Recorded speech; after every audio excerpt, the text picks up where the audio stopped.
really sad that we can't see each other in person right now, but it's really important that we're all staying home in order to keep everyone safe and healthy. So thank you for being strong in doing that.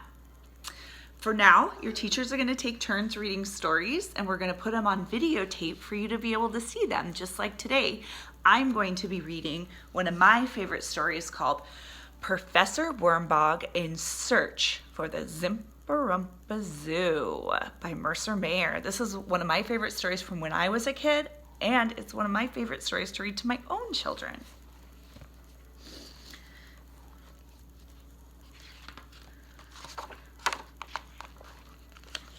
Professor Wormbog collected beasties. That big monster there. He had every beast from A to Y, but his collection was incomplete. There was no Zimperumpa Zoo in a place marked Z for, look at all those beasties. So many different types. The Zimperumpa Zoo had never been caught.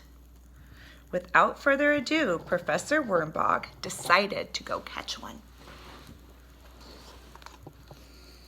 He dug a pit both deep and wide. He covered it with sticks and leaves and baited it with tangos and wild eucananas. Look at those tangos and wild eucananas. They look like pears and plums. All night long, he waited.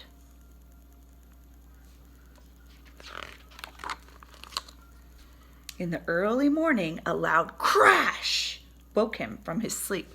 Do you think he caught a Zimperumpa Zoo, friends? Let's find out. Rushing down, he hoisted out his catch, but it wasn't a Zimperumpa Zoo. Look, it's his little friend.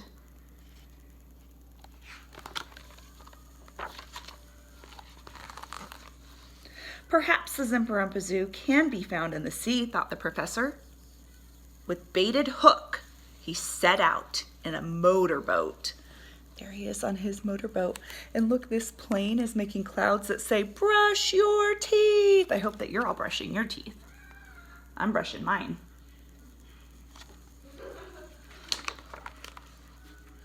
First, he caught a big blowfat glowfish, but he had one already, so he let it go. Then he caught a great glurn of the sea, but he had 2 of them at home, so he let it go. Do you hear my kitty crying? Then something deep under the sea took hold of his line. This must be the Zimperumpa Zoo, cried Professor Wormbog. How fierce it is. Look at that, it's splashing around. Do you think it's a Zimperumpa Zoo, friends?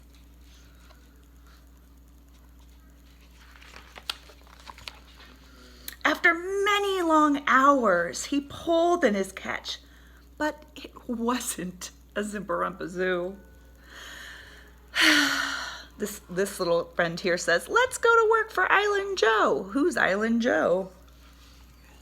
Perhaps Zimperumpa Zoos fly through the air, thought Professor Wormbog, and he disguised himself as a feathered croonie. He has a pot of glue, and he's putting feathers on himself. And this sign right here says, beware of low-flying croonies. So that means that there's other croonies around. Dangling from a bunch of balloons, he rose rapidly into the sky.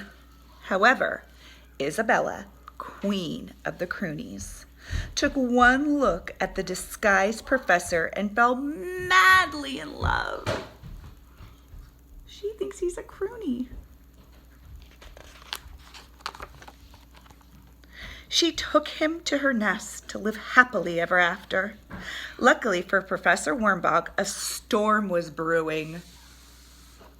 He doesn't look too happy there, huh? Looks a little scared. His eyes are really big.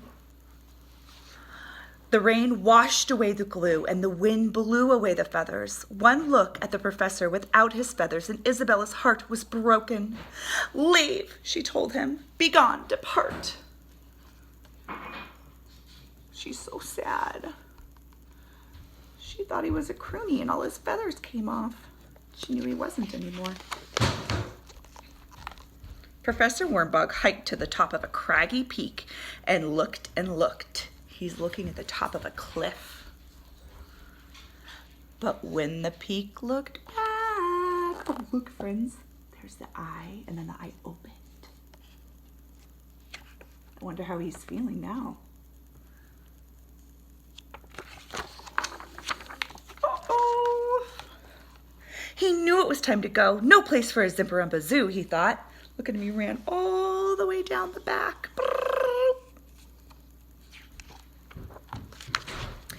Deep in caves and caverns beneath the earth he traveled. Perhaps the Zimperumpa Zoo can be found here, he thought. There's a lot going on down there. This way to the bottomless pit. Special tour today only, one-way trip to the bottomless pit. There's the exit. Back outside. He looked and looked, and even in the blackest pit of all, there was nothing of interest that could be seen. No Zimperumpa Zoo here either, he said. This little friend here says, I quit. They've been looking for so long. Have they found a Zimperumpa Zoo yet? Nope, not yet.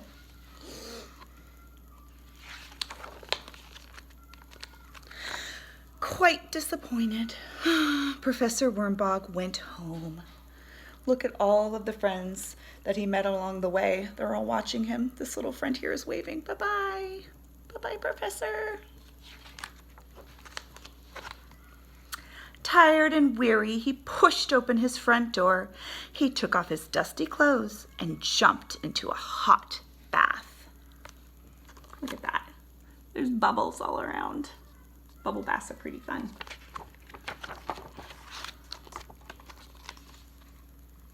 He made a snack of cookies and milk. He curled up before the fire with his favorite book.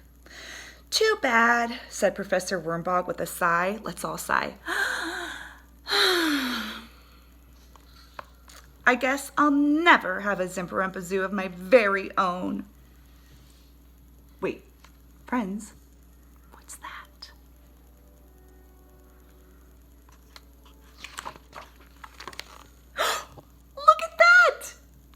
They're all over the place, friends.